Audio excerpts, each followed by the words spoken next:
Доброе утро, друзья! В эфире главного национального канала передача «Новый день». И с вами Евгения Гурулева. И Максим Гоголев. У нас отличное настроение. Сегодня вторник, 24 декабря.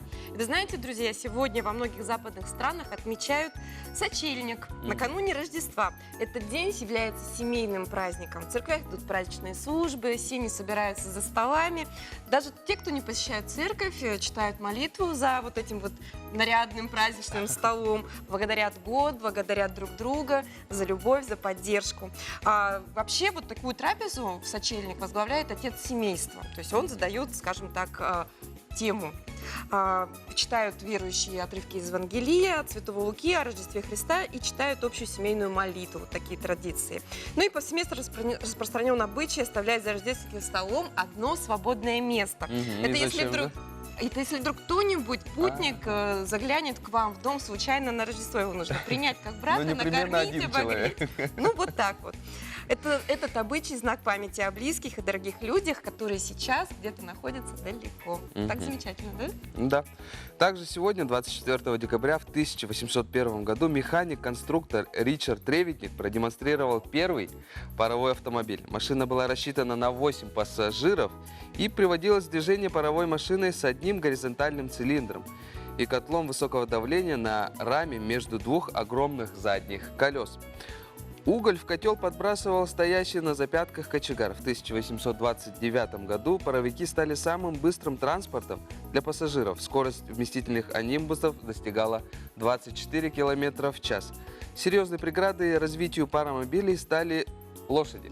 Они просто дико пугались, когда эти паронимбусы приезжали с большим шумом. Пролетали, я бы сказала, со скоростью 24 км в час. Ты видишь эту картину, да? Неспешный паровозик, пугающаяся лошадь, так весело жили. И коллапс. Друзья, я хочу напомнить вам о том, что компания НВК «Саха» уже вовсю готовится к празднованию 75-летия окончания Великой Отечественной войны.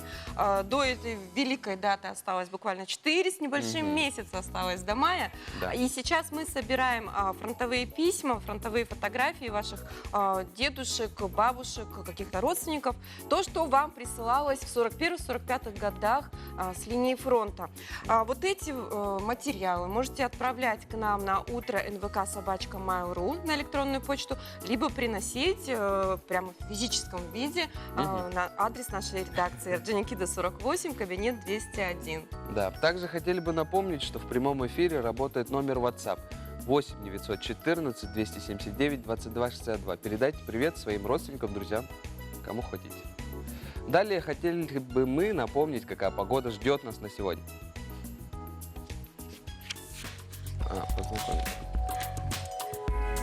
По данным Якутского управления по гидрометеорологии и мониторингу окружающей среды, центральные Улусы в 6 часов утра минус 38, минус 40, днем минус 35, минус 40. Заречье минус 36, минус 48, днем минус 36, минус 42.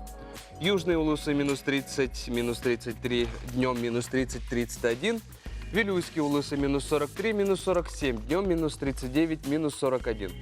Нижнеленские Улусы минус 34, минус 46, днем минус 32, минус 42.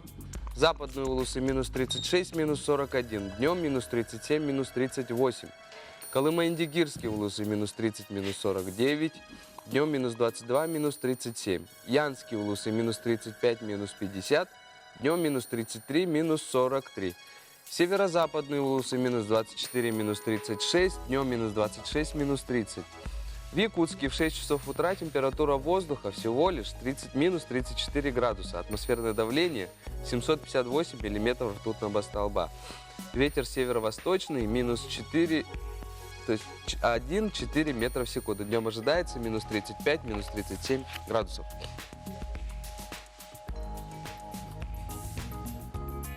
Странно, что холодает днем, да? И у нас первые гости – это международный центр I Speak English. Давайте встретим наших гостей. Джеймс Шолл, директор по обучению группы компаний I Speak English, Великобритания. И вторая гостья Марина Делануа, преподаватель английского языка. Доброе утро. Доброе утро. Встали Доброе рано, утро. пришли, чтобы рассказать нам что-нибудь интересненькое. Мгм. Друзья, ну вот остается буквально 7 дней до Нового года. Все мы уже думаем, как мы 1 числа выдохнем и расслабимся. Но я надеюсь, не все планируют лежать в обнимку с оливье перед телевизором. Есть же у нас и активные люди. Вот для Мгм. таких что вы приготовили? What do we have? What programs do we have in January? Арифметика там не Do you have участвует. anything special? We do have something special. We have programs for kids, teenagers, and teenagers interested in Только passing the наличном OGE периоде. exam. Только вот приходит ветеран, весь в этом Также у бронежилете. нас в январе будет проходить интенсивный зимний лагерь для детей и подростков. Мгм. Также у нас будет ОГЭ-программа. And the kids program will be general English, speaking, listening, reading, and writing. And also they will prepare and present a poster.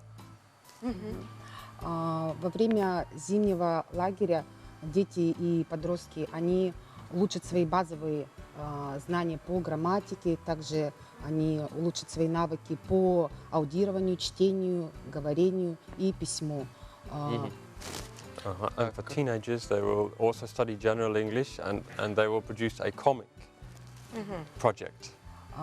Дети, они будут разрабатывать постер на английском языке, а подростки создадут свои комиксы, то есть книгу комиксов. То есть не так вот просто, как за школьной партой по-скучному, а вот Ну да. в режиме проекта, Нет, да? все будет гораздо интереснее. Не Какого будет зубрёж. возраста детей вы ожидаете? Возраст детей у нас лагерь рассчитан на детей от 8 до 12 лет Мгм. и подростки от 12 до 17 лет. Насколько интенсивно будут проходить занятия? С какого числа начнутся? Сколько часов Сколько в часов в день? день, Да, да. действительно. А то вдруг дети у нас прозанимаются все выходные и не отдохнут перед школой. Детский зимний лагерь и подростковый зимний лагерь, поэтому называется программа интенсивная, рассчитана на 3 дня. Это 6, 7 и 8 января. Мгм. Они будут заниматься по 5 академических часов каждый день. Это всего 15 часов. Ну, в принципе, допустим, с 9 до 2 это вполне реально. Да, ну также включен будет перерыв 40 минут, где дети смогут отдохнуть, покушать, пообедать, да, естественно, да. и обед также включен в стоимость лагеря. Мгм. Ну вот скажите, вот за эти 3 дня действительно можно ли поднять свой уровень английского? Do you think in those 3 days is it possible really to improve our English? Of course, because we can learn a new word in just 3 seconds. If we teach it well, if you learn the word, for example, Merry Christmas, you can remember this word if it's taught well. So just think what you can learn in 15 hours on our winter camp. Конечно же, даже за 3 секунды можно выучить любое слово, любое выражение. Даже, допустим, Merry Christmas, да, с Рождеством. Представьте, что можно выучить за целых 15 часов. And also, да. we have a special methodology which puts a student center at the center of the class. So they get a lot of talk time. Да, у нас специальная методика, коммуникативная методика, которую мы используем в нашем I Speak English центре, где мы ставим в центр самих детей и применяется эта методика. У меня вот такой вопрос. Но уровень подготовки у детей наверняка же может быть разным. Как-то на группы разбиваете Да. или ждете только сильных? Нет, конечно, у нас дети могут прийти на бесплатное тестирование, где мы распределяем по уровню. Это можно сделать по 2 адресам на Каландарашвили 7 и на Петра Алексеева 5. Замечательно. Да, мы так обычно разговариваем, но мы вообще-то сидим с иностранным гостем. Да? Расскажите, Джеймс, откуда вы и как попали к нам? James, where are you from and how come, why you chose I Speak English? How did you get that here? Well, thank you for the question. Yeah, I come from Great Britain. And I came to I Speak English through the recommendation of a friend who had been working here. And she passed on the job vacancy information to me. Я попал сюда, я сам с Великобритании. А из какого города? Вот city. I'm from the countryside, from a farm in the southwest of England. Я с фермы, с деревни, Ага. с Ну, это глубинки очень интересно, на Великобритании, самом да. И я попал сюда через рекомендацию друга, которая работает тоже в I Speak English. Она приехала немного раньше, и она порекомендовала Джеймса. Это вот ваша первая поездка, получается? Is it your first trip to Russia? It's not my first trip. but my first long stay in Russia. Да, это первая длинная такая поездка. Но он здесь уже второй год. То есть уже Ничего зима не в себе. новинку. Ну а как сочельник сегодня праздновать или встречать планирует? С кем собирается сидеть за столом в этот хороший день? How are you gonna spend Christmas Eve? Christmas Eve is today. Yes. Today. Well, in Britain I would spend it with my family, but here I will spend it preparing for our corporate party. Если бы я был в Англии, то я, конечно, бы отмечала это с семьей традиционно. Но так как я здесь, мы будем готовиться к нашему корпоративу. Ой, интересно, интересно. Ну да. И вопрос, у вас есть, планируете, у вас какие-то вот программы, да, акции какие-то? Вот для Про детей акции есть у расскажите, вас хорошая программа, а взрослые? Что для них приготовили? Для взрослых у нас, конечно, есть программа. У нас в январе открывается набор для групп всех возрастов. Также у нас будет проводиться набор в группу IELTS по сдаче международного экзамена IELTS. Что это за экзамен такой? Что за норматив? Это экзамен, он позволяет студентам Уровень поступить в английского, да, университете. получается? Это для неговорящих на английском языке, то есть это тестирование. То есть если, допустим, студент хочет поступить в вуз в Великобритании, и это обязательная сдача экзамена. И мы готовим к такому экзамену. Он будет проводиться 18 апреля в Якутске, а в январе уже начнутся сами занятия. Вот этот интенсив, да? Да. Ну, это увлекательно. Ну, я бы хотел узнать, ваша школа учит только английскому языку или еще, может быть, в планах, возможно, есть обучать другому языку? In I Speak English, do we teach only English or do we teach other languages or are we planning to teach more languages? Well, English is obviously the main language. We do teach others such as French and Chinese, but generally there's not much demand. They're not so popular. Ну, конечно, основной это у нас английский язык, но также мы преподаем французский и китайский. Но французский и китайский не пользуются таким большим спросом, это как да. английский язык, да. Я знаю, что у вас есть акции и даже специальный грант. Вот что это такое? Кстати, да. Yes, we have different lotteries and grants. Can you say something about? We have an English lottery, so that the students get a gold bar every time they use English, speak English, or have high attendance. And each month, this is live on Instagram, and it's a great way to win a prize if they use English in our school. У нас среди студентов проходит ежемесячная лотерея, в которой дети могут выиграть какой-то небольшой приз поощрительный такой за... Ну, это замечательно. Позвольте поздравить вас с сочельником, с Christmas Eve. И с наступающим Новым годом. Желаем вам и успехов, и хороших, прилежных, и, главное, пытливых учеников. Спасибо, что большое. пришли к нам в гости. Да, друзья, ну а мы продолжаем наш эфир. Издревле и уже много-много лет Якутия славится своим ювелирным искусством и тонкой резьбой по кости. И в эти дни вы можете насладиться выставкой Роберта Петрова. Этот художник-ювелир действительно вам запомнится. Талант Роберта Петрова отличается многогранностью. По духу близкий искусникам прошлого, он происходил из древнего рода хангаласских кузнецов «Три стрелы» и владел одновременно резьбой по кости и дереву, кузнечным и ювелирным делом. Очень мало времени было отмерено мастеру и на жизнь, и на творчество. У меня есть несколько штук его работ. Мы хотели это, другое, а он все говорил, не сейчас, все сделаем, только не сейчас. Он любил коллекционировать, много собирал, старую посуду, ну и везде ездил, куда он не ездил, всегда рисовал. И вот эти вот на мне серьги, только верхняя часть его работа, а нижняя из его коллекции. Знаток якутской народной философии, мифологии и религии, Роберт Петров свободно обращался к культурному наследию предков. Большую часть нашей экспозиции занимают материалы, связанные с поиском вот этой идеи, миссии народа Саха в этой вселенной, в этом мире. И любое произведение Роберта Петрова, оно трактуется на самом деле не просто как обычная композиция декоративная, выполненная из бивня мамонта. Художник отражает в ней философию народа Саха. Опираясь на богатейший опыт многих поколений народных умельцев, художник черпал многообразие выразительных средств, что четко видно не только в его завершенных работах, но даже зарисовках и набросках. Его почерк отличается тем, что композицию вообще монументально он делает. Вот сэр, да, вот, который здесь очень такой монументальная постановка, и, как вам сказать, и очень тонкая филигранная такая техника резьбы. Он рано ушел, но, тем не менее, его искусство остается очень таким популярным. И для новых косторезов, для тех, которые сейчас работают, он как бы примером. Надо посмотреть его технику. Вот таких мастеров очень редко рождаются. Первая персональная выставка Роберта Петрова из рода 3 стрел через 15 лет после его ухода из жизни.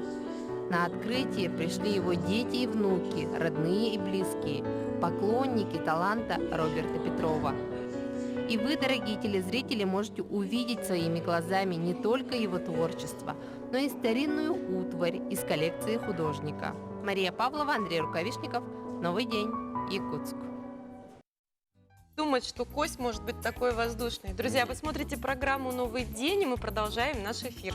Итак, Женя, скажи мне, жила бы ты без связи, без телевизора, без коммуникаций, в бескрайней тайге, без связи с внешним миром?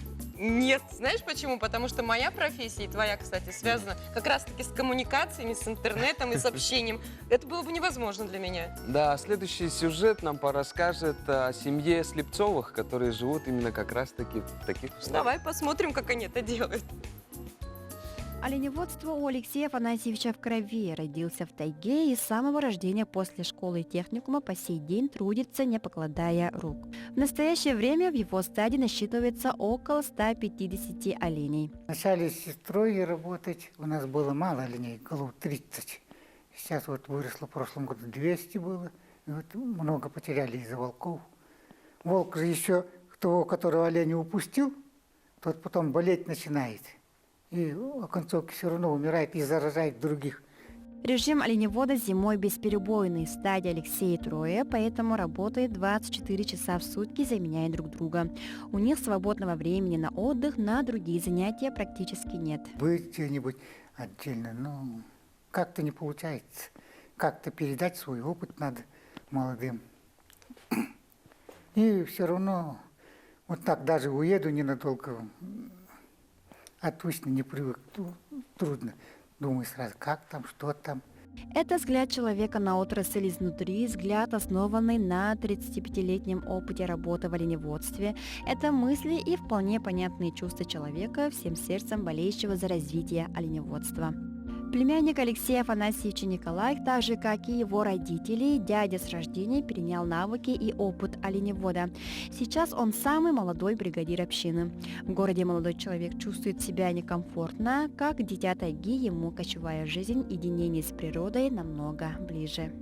В городе мне что-то вообще не нравится жить, я вот лучше привык в тайге жить, и вот с тех пор как-то в городе я себя чувствую как-то нет, не мое. Хочу сейчас научиться на права отучиться, на машину себе брать. Машиной проще будет. У нас там далеко мы ездим, а если с машиной будет как-то попроще. Ну и да я не думаю, что буду как-то уезжать. Все время оставаться буду, наверное, там. Благодаря опыту дяди Николай теперь уверен, что может справляться с любыми трудностями и продолжить династию Слепцовых. Карина Семенова, Дмитрий Сергучев. Новый день. Якутск. Сегодня реально конкурентом трубопроводному газу может стать сжиженный природный газ. Им можно газифицировать отдаленные населения пункты, где есть круглогодичные дороги. Якутия входит в перечень регионов, который самостоятельно обеспечивает населенные пункты голубым топливом. Программа газификации утверждается правительством республики, нашей республики. Она продолжается, и Буквально вот в этом году намечается будет новая программа, потому что завершением газификации Заречья республики она завершилась, и будет новый этап, да, газификации, который будет включать и газификацию Западной Якутии. Это Алекминский район, там, и Алданский, и вот Ленские районы. Сегодня реальным конкурентом трубопроводному газу может стать сжиженный природный газ – СПГ. Им можно газифицировать отдаленные населенные пункты, где есть круглогодичные дороги. На нем могут работать котельные ЖКХ, электростанции на газе, частный жилой сектор. Сегодня можно перейти от дорогостоящего строительства трубопровода к перевозке именно после сжижения. Да? В этом направлении наша компания тоже давно следит за этими тенденциями мировыми. Да? Значит, наша компания уже сегодня разработала техническое задание на проектирование. Да? Она сейчас проходит обсуждение. И в перспективе на территории газово-передаточного завода, да, будет запроектирована и построена в ближайшем будущем технология по сжижению. Сегодня на заводе идет большая модернизация, и в рамках модернизации отдельными этапами будет рассматриваться выработка СПГ. Сегодня генеральная схема газификации, исходя из финансирования, предусматривает отдаленные населенные пункты Амгинского, Усть-Алданского, Татинского и других районов республики. Именно для газификации этих районов требуются очень большие капитальные вложения, которые в любом случае в будущем, я думаю, будут решаться. Насчет сжиженного газа хочу сказать, что в 2022 году мы должны вести опытную установку по сжижению природного газа. Проектные работы уже начаты, и первой экспериментальной площадкой будут 3 поселка, это 3 населенных пункта, это Магарас, Лекочойн и Эльбенге. То есть мы опробируем все это на этом, и уже как раз и Амгинский, Луз, как раз мы с администрацией разговаривали, как раз могут попасть под эту площадку. Сжиженный газ нужен для отопления тех населенных пунктов, куда по тем или иным причинам невозможна прокладка магистральных газопроводов. Потому он экономически эффективный, удобен для хранения и транспортировки. Наталья Колесова, Андрей Рукавишников. Новый день. Следующий год объявлен годом патриотизма. А патриотизм в нашей стране немыслим без почтения к великой дате, к великой войне, Великой Отечественной. В следующем году мы справляем 75 лет с момента ее окончания. И в связи с этим сегодня приветствуем в нашей студии гостей. Это Афанасий Васильевич Постников, заместитель министра труда и социального развития Республики Саха-Якутия, и Вильям Ачирович Иванов, председатель общественной организации ветеранов Великой Отечественной войны, труда вооруженных сил и правоохранительных органов Республики Саха-Якутия. Заслуженный юрист нашей республики. Доброе утро. Доброе утро. Итак, первый вопрос. Было проведено заседание Республиканского организационного комитета «Победа». Расскажите итоги, что решили, как будет, какие планы? Это у нас идет уже традиционно. С прошлого года у нас в республике указом главы республики был организован и начался год памяти и славы по Российской Федерации, по указу президента Российской Федерации, да? И по указу главы республики «Ваш подвиг в сердцах поколений» началось 9 мая 2019 года, и оно продолжится до 9 мая 2020 года. И там были определены основные приоритетные направления по республике, да, что мы будем делать, подготовка к 75-летию. Там по 36 пунктов у нас в этой программе, и предусмотрены средства на 309 миллионов. Там разные. Конечно же, это нашим ветеранам все будет посвящено. Это состояние здоровья наших ветеранов, это их жилищные условия, капитальный ремонт, приобретение квартир для участников войны, для вдов Великой Отечественной войны и текущий ремонт, конечно, ветеранов тыла.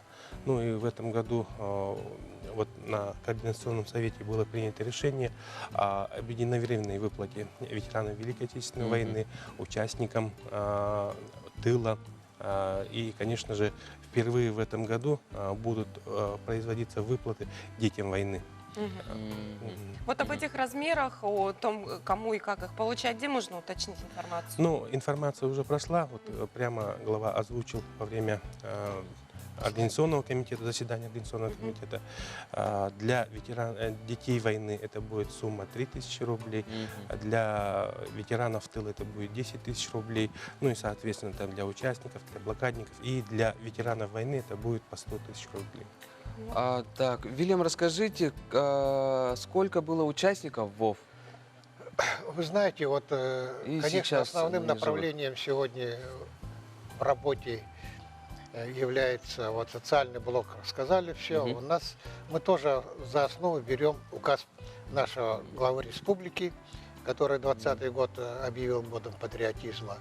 И, естественно, вот в юридической сфере есть такая цитата, которая часто применяется, что человек не рождается преступником, человек не рождается патриотом. Его надо воспитывать с малых лет, пока, как говорят в народе, лежит поперек колыбели. И только тогда можно говорить, что это патриот, и это гражданская позиция у него должна быть. А что говорить о цифрах? По данным переписи 1939 года в Якутии проживало 413 тысяч человек всего населения, от мала до старцев. А призвано было 63 тысячи со всей Якутии. 60, вот при таком малом населении, да, очень много. К сожалению, сегодня есть, ну, цифры надо говорить тоже, да, по республике у нас 87 участников войны осталось живых, да, наши солдаты Победы. И по городу Якутску, они в основном сконцентрированы здесь, осталось 57 солдат, воинов. Вот ну а ветеранов тыла, конечно, больше, все-таки численность немножко больше, но они ровесники. Вот те, кто работал в тылу, имеют такой же возраст, кроме вот детей войны, которые вынуждены были где-то начиная с 9-10 лет тоже помогать своим родителям, ушедшим на фронт, старшим братьям, сестрам. Так что количественные показатели, к сожалению, уменьшаются, жизнь берет свое. И поэтому вот позиция и главы государства, и главы республики, оно целенаправлено, чтобы вот понятие памяти и славы, оно материализовалось, а не просто словами. Но есть еще такое нехорошее явление, как фальсификация итогов Великой Отечественной, да? Очень плохое, потому что вы же видите, что блокада России заключается не только в экономических санкциях со всех сторон, и Европа, и Соединенные Штаты, но и в идеологической войне даже. Не борьба идет, а идеологическая война. Подвиг русского народа хотят забыть. Дело в том, что если ты хочешь какой-то подорвать национальный дух народа или населения, ты должен делать удар именно на его святыни. А для нас сегодня святыней является именно победа мая 1945 года, как итог, подведший итоги Второй мировой войны и Великой Отечественной. И поэтому покушение на это очень серьезная задача, с которой мы должны работать все. Как это делать сейчас? Все работать. Вот говорить исторические факты. У нас достаточно много исторических документов, которые это подтверждают. И постараюсь уложиться очень кратко. Последнюю точку всегда ставит судебный вердикт. Какая бы борьба ни шла сторон, в цивильном праве, в уголовном, международном праве всегда судебный вердикт, он самый главный. И вот сегодня надо ссылаться на приговор Нюрнбергского трибунала, где черным по белому написано, кто развязал Вторую мировую войну, кто ситуация с Советским Союзом. Все прописано, и поэтому наши политологи должны на этот юридический документ ссылаться, а не на художественные произведения, литературные кинофильмы и так далее. То есть все очень просто. Учите с детьми историю, смотрите старые фильмы, читайте новые материалы, чтите наших ветеранов, кто еще есть живых. Конечно, конечно. Большое спасибо, что пришли к нам. Я думаю, что мы еще весной увидимся не раз по этой теме. Спасибо, что пришли. Друзья, не переключайтесь, мы прерываемся на небольшую паузу. Да что ли?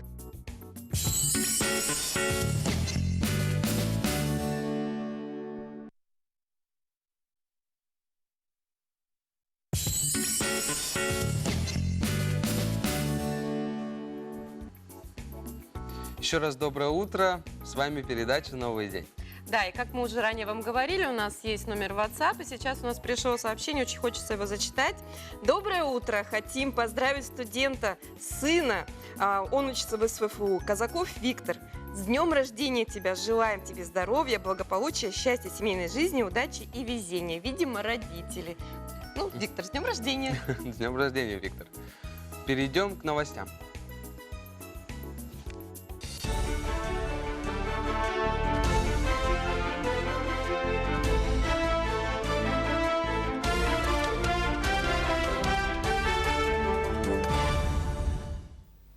Это новости в прямом эфире, в студии Анастасия Кобызева. Доброе утро.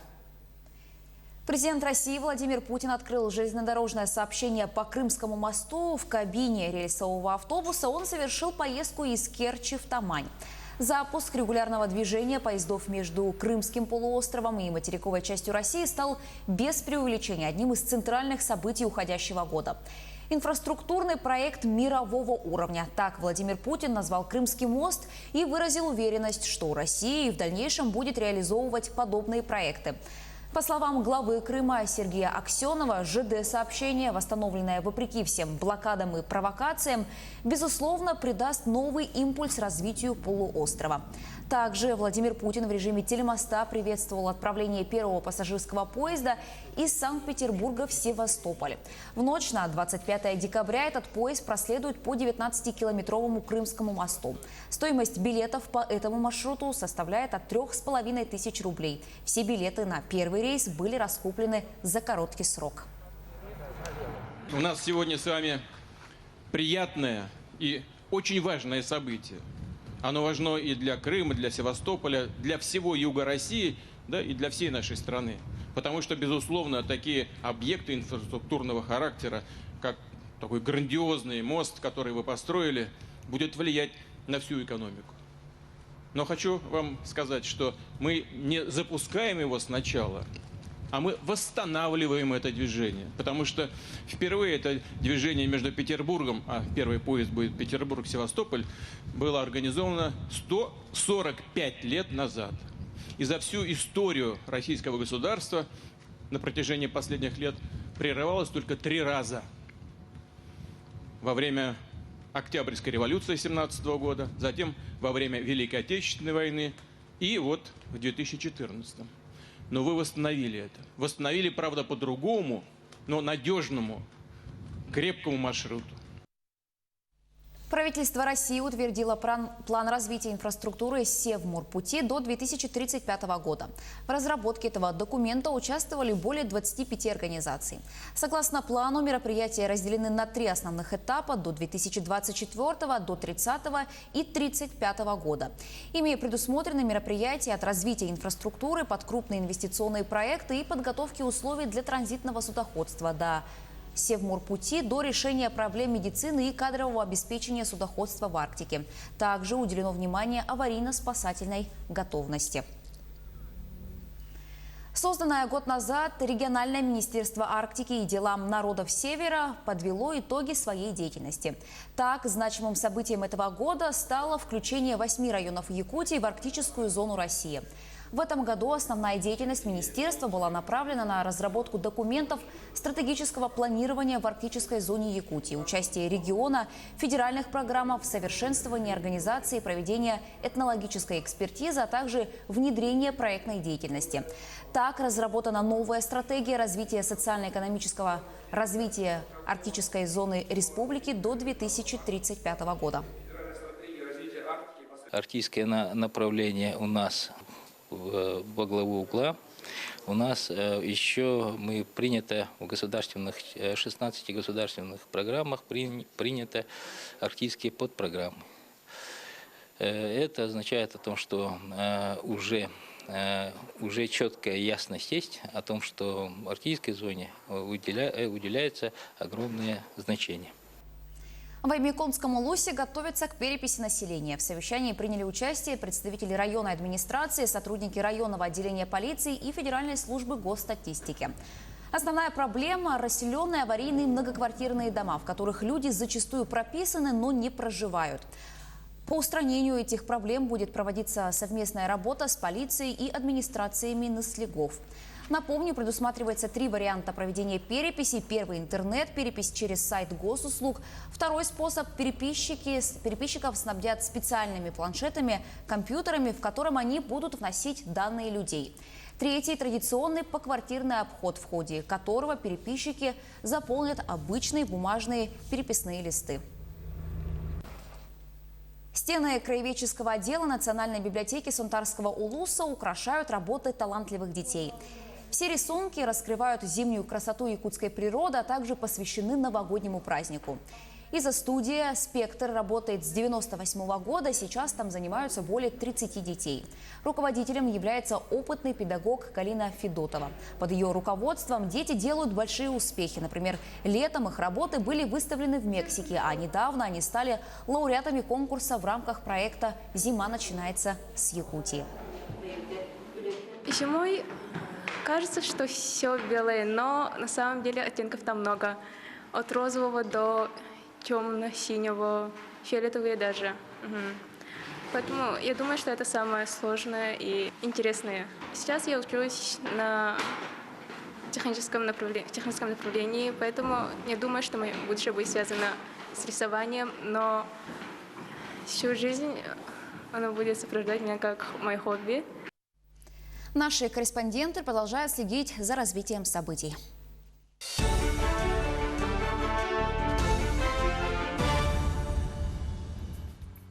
Друзья, вы знаете, что такое коллаборация? Это такое сложное слово, которое многих в ступор вводит. На самом деле коллаборация – это сотрудничество, совместная деятельность в какой-то сфере двух, более людей, организаций и даже разных стран. И сегодня у нас гости, которые нам расскажут про якутский уровень коллаборации. Сегодня к нам пришла Александра Семеновна Попова, педагог дополнительного образования ДНК СФУ. Что это такое? Чуть позже расскажем. И Прасковья Георгиевна Никифоров, директор Дома научной коллаборации имени Соломонова. Доброе утро. Что такое ДНК и коллаборация? Да, доброе утро. ДНК, ну, как принято со школы, да, знаете, дезоксирибонуклеиновая кислота, а вот Дом научной коллаборации тоже расшифровывается как ДНК. ДНК, Дом научной коллаборации, да, появляется во всех регионах Российской Федерации при организациях высших образовательных учреждений. Да. Вот в этом году, 1 октября, начал работать Дом научной коллаборации Северо-Восточного федерального университета. По всей России появляется такая сеть. Да, и Дом научной коллаборации осуществляет программы дополнительного образования для детей и для учителей по самым интересным, приоритетным направлениям. И какие же это направления? Это направление биотехнология, это генная инженерия, это машинное обучение. Основная цель вот этих курсов, занятий, да, заключается в том, чтобы мы пытаемся сформировать современные компетенции среди школьников и среди учителей. Современные компетенции – это критическое мышление, чтобы ребенок научился критически мыслить, креативное мышление, командная работа и так далее. Для детей какого возраста? Дети к нам приходят с 5 класса и до 11 класса. А какие вот какие прям направления бывают? Вот посмотрела немножко на сайте информацию, запомнила робототехнику и что-то связанное с интернетом. Да, да. У нас есть несколько образовательных проектов. Внутри этих образовательных проектов есть учебные программы. Образовательные проекты «Детский университет», очень такой прекрасное, на мой взгляд, название, да, детский университет с 5 по 9 класс, малая академия 10-11 класс, урок технологии есть, урок биологии и проект направлен на повышение квалификации учителей, педагог компетенции 21 века. Например, в детском университете, да, дети обучаются по таким программам, как вот механика живых систем, биополимеры, робототехника, по малой академии программирование, интернет вещей, биотехнологии. Очень такие интересные перспективные направления. Вы, наверное, слышали, да, о профессиях будущего. Как раз-таки эти программы направлены на вот на подготовку. На подготовку. Хотел узнать, что такое направление биотехнологии, Александра. Скажите поподробнее. Да, вы курируете это направление. Биотехнологии – это что вообще такое? Доброе утро. Доброе утро. Биотехнологии являются сейчас одним из приоритетных направлений развития науки и техники в нашей стране. Ну вот что такое биотехнологии? Самый простой уровень какой? Да, самый простой уровень. Биотехнологии, древнейшие биотехнологии, например, это тех технологий, которые вот, направлены на то, чтобы каким-то образом с помощью живых организмов улучшать жизнь человека. Так. Улучшить качество жизни человека. Дружок, принеси тапочки. Это биотехнология? Да, это, как ни странно, это одна из древнейших Хорошо, а биотехнологий. современная биотехнология? Да, говоря о современных биотехнологиях, в основном подразумевается, конечно, это последнее направление, которое в последнее время очень бурно развивается, это генная инженерия. В основном все об этом говорят. И вот это вот направление развивается в нашей стране очень тоже достаточно достаточно большой интерес к этому проявляется. Вот. И у нас в Доме научной коллаборации курс биотехнологии заточен, значит, включает в себя и вот это вот направление. То есть с ребятами... А как обучение проходит? Да, вот сейчас над чем вы работаете? Сейчас у нас курс по биотехнологии построен в 2 модуля. То есть есть базовый модуль и продвинутый модуль. Если в базовом модуле ребята выполняют такие, более такие вот простые работы, то есть они только осваиваются, ознакомливаются. Да, сразу скажу, что у нас в курсе не только теоретический материал, но и в основном направлен на практику. И в продвинутом модуле, который вот сейчас, после Нового года буквально только начнется, мы надеемся, что ребята не только теоретически будут разбираться, что же это там, как же это делается, но и на практике попробуют, что такое генная модификация. Ну, звучит вообще, на самом деле, интригующе. Я прям представляю, как какие-то пробирочки, как какие-то, не знаю, молодые росточки и молодые ученые. Ведь действительно, получается, вы сейчас занимаетесь тем, что взращиваете людей нового поколения. Да. Большое спасибо, что к нам пришли, рассказали, заинтересовали. Мы вас поздравляем с наступающим Новым годом. И пусть в 2020 году... Кстати, Женечка, Всё может будет быть, у хорошо. гостей есть кому передать большой привет в преддверии Нового года. Хотите? Ну да. Мы в первую очередь, конечно, поздравляем с наступающим Новым годом всех наших слушателей Дома научной коллаборации. Это наши первые школьники, да, с которыми мы начали работать.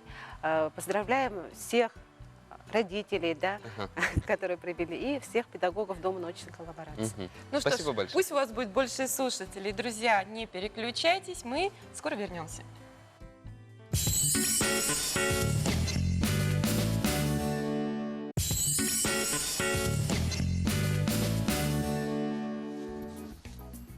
Доброе утро, друзья, еще раз. Вы смотрите программу «Новый день». Максим Гоголев.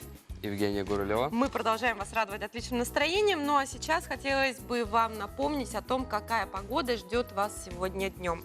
Итак, по данным Якутского управления по гидрометеорологии и мониторингу окружающей среды, сегодня в центральных Улусах днем ожидается минус 35, минус 40.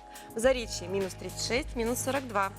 В южной группе Улусов минус 30, минус 31. В Вилюйской группе Улусов минус 39, минус 41. В Нижнеленских минус 32, минус 42. В западных Улусах минус 37, минус 38. В Колымо-Индигирских Улусах минус 22, минус 37. В Янских Улусах минус 33, минус 43. В северо-западной группе Улусов минус 26, минус 30. Ну а в городе Якутске, несмотря на то, что в 6 утра было минус 34 градуса и атмосферное давление составило 758 миллиметров ртутного столба, ветер северо-восточный 1,4 метра в секунду, днем ожидается похолодание до минус 35, минус 37 градусов. Вот такая погода ждет нас на сегодня. И среди зрителей, скорее всего, есть те, которые ищут работу. К вам обращение. Требуется разнорабочий ИП Степанов Артем Ананьевич. Физически крепкий, желание работать без вредных привычек. По собеседованию можете пройти. Зарплата 24 816. Строительный рабочий. Также требуется ИП Степанова Артему Ананьевичу. Физически крепкий, желание работать без вредных привычек. Также по собеседованию. Зарплата 30 тысяч. Требуется менеджер ООО ППФ «Страхование жизни». Высшее образование, желание работать, активная жизненная позиция, лидерские качества, прием по собеседованию. Зарплата 25 тысяч рублей. Ну, работа всегда есть, и главное хотеть работать, да? Даже. Речь пойдет о Анатолии Юрьевиче Никитич-Климачевском, о живописце, художнике, фронтовике со своим неповторимым голосом в живописи.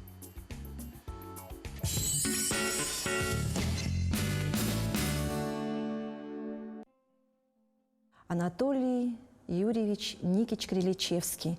Он рисовал много, всегда, расписывал ткани, делал заказные портреты. И его художественный язык сложился к 60-м годам. Это вот именно к тому времени, когда он пережил такие очень сложные этапы взросления.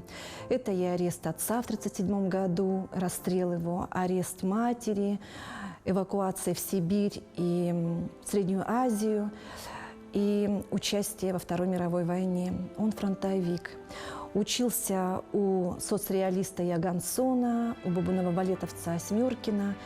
И человек, художник, у которого был свой собственный художественный язык и своя система. И вот сегодня мы представляем картину, такую жизнерадостную, несмотря на все перипетии жизни, на катке. 50-е годы, это послевоенное время. И художник показывает своим художественным языком мирную жизнь, когда только страна начала отходить от тягот войны, это и постройки домов, это мирная жизнь людей, когда они выходят на каток, радуются жизни. Вообще интересная история, хочется обратиться к истории, с чего все начиналось, именно поговорить о коньках. Еще в XVI веке впервые голландцы определили, что кататься можно с удовольствием. И на зависть всем соседям это делали. А Петр I был новатором в этом деле. Он первым одел коньки, привинтил их к сапогам и так проскользил до верфи, где он проходил стажировку. Ну, а приехав в Россию, он организовал выпуск коньков в городе Тула. И даже еще и наш любимый поэт Александр Сергеевич Пушкин писал так. «Как весело, обув железом острым ноги, скользить по зеркалу стоячих ровных вод». Ну и сейчас мы знаем, как мы радуемся, когда наступает весна, открываются вот и парки, и озера заливаются, да, и расчищаются, и весь город, вся детвора выходит на каток и радуются жизни. И вот этот смех веселый. Кстати, если посмотреть на картину, то можно увидеть такое тоже предновогоднее предчувствие. Или, может быть, это старый Новый год. Девушка подает мандарины, другой девушке угощает ее. Ну, а одна из девушек, она открывает эту корку, да, и вот прямо вот чувствуется этот аромат. Прямо вот хочется сейчас зачитать четверостишье поэта, к этой картине. «Коньки – январский антидот, чертить по льду косые знаки и вспоминать июль и маки, так встретить старый Новый год, вот так скользить по январю через февраль к началу марта, взлетев над плоскостью Декарта и напевая «Я люблю».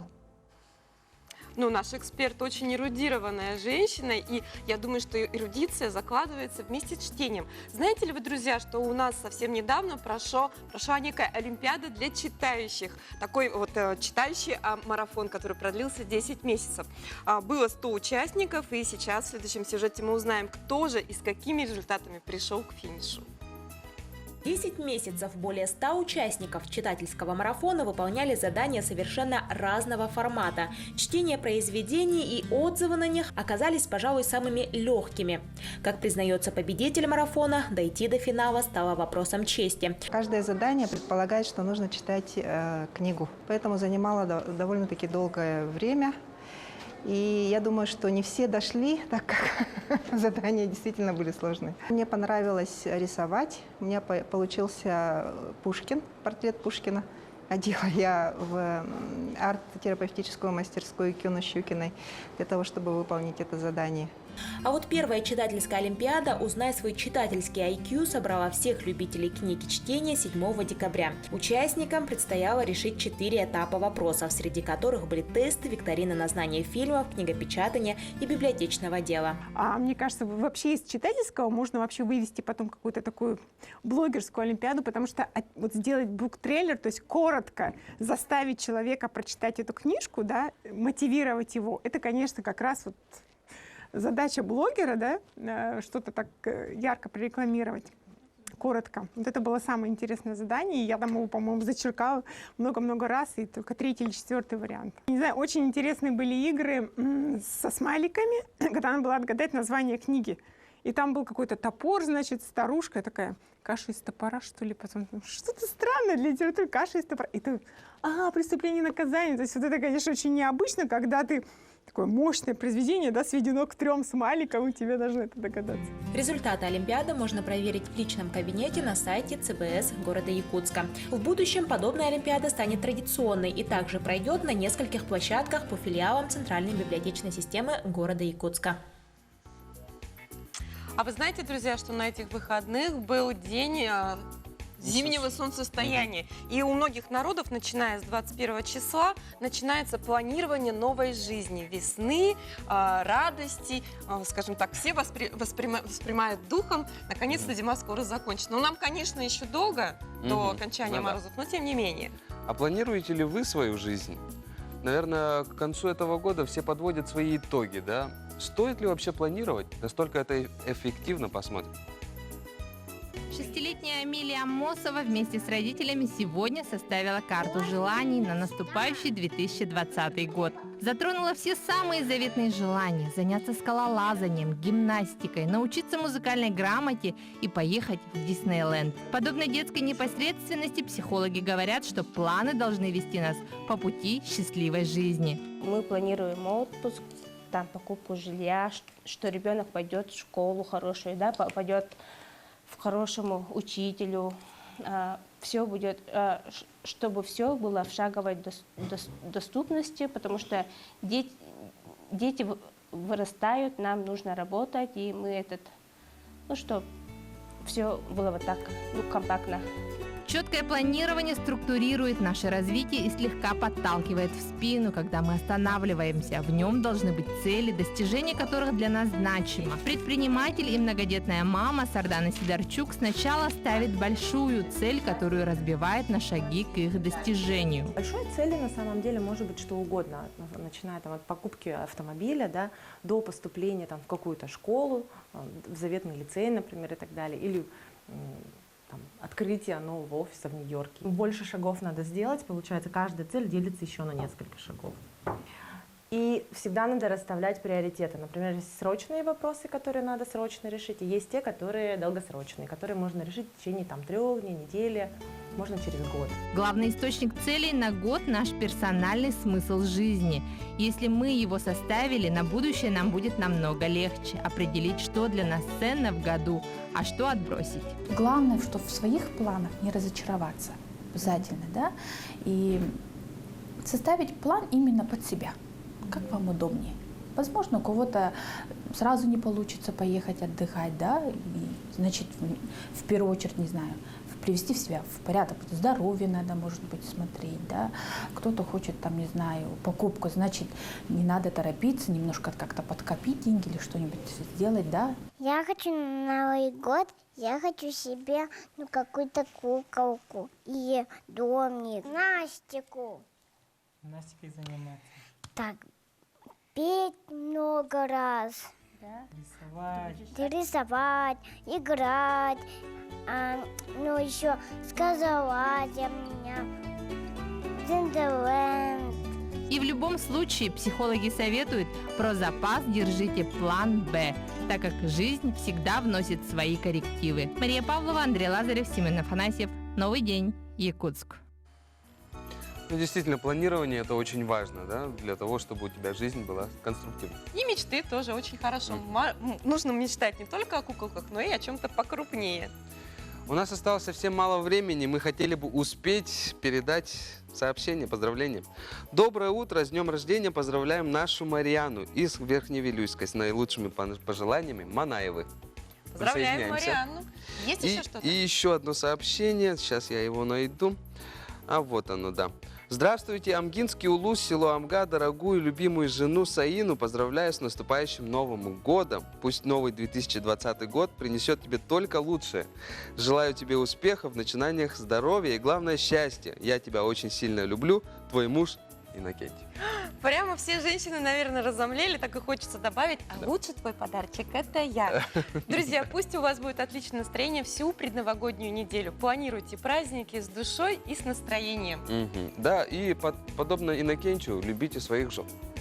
Мы с вами прощаемся буквально до завтрашнего дня. Сейчас в студию зайдут наши коллеги с якутского блока. Хорошего дня вам, друзья. Хорошего дня.